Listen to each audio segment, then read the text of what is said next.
des Émirats Arabes Unis, donc Dubaï, Abu Dhabi, Sharjah, etc. Avant 1970, donc avant la fusion des Émirats Arabes Unis, ces Émirats-là étaient développés de manière différente et indépendante. Sauf qu'aujourd'hui, avec les projets de connectivité à travers, par exemple, Etihad, qui est un projet gouvernemental des Émirats Arabes Unis, qui vise à relier les différents Émirats à travers un TGV. Et l'avantage, c'est qu'ici, ils ont une parole. Et ils exécutent, et quand ils exécutent rapidement. À un moment donné, en fait, il y a automatiquement un budget qui est débloqué et rapidement, quand ils annoncent un pont, c'est juste incroyable. Entre le moment où ils annoncent, entre le moment où ils construisent et on roule dessus, avec des proches, on se dit mais c'est choquant.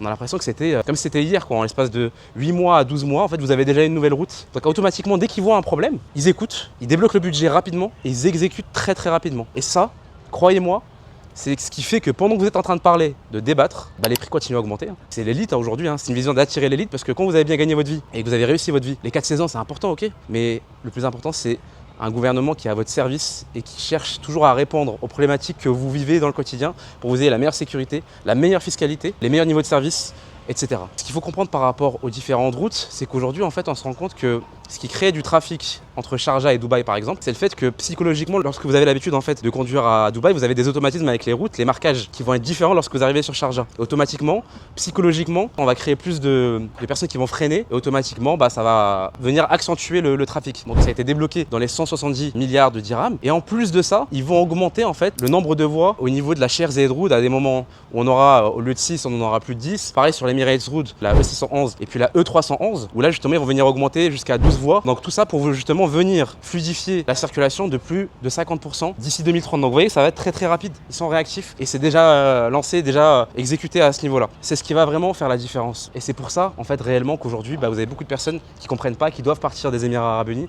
parce qu'en fait, pendant qu'ils prennent le temps, si vous voulez, aujourd'hui, de débattre, etc., les prix continuent à augmenter. Vous voyez, ici, on est à Jeddah, à Sharjah. Les loyers augmentent de plus de 20% par an sur les 2 dernières années et le quartier est développé qu'à 30%.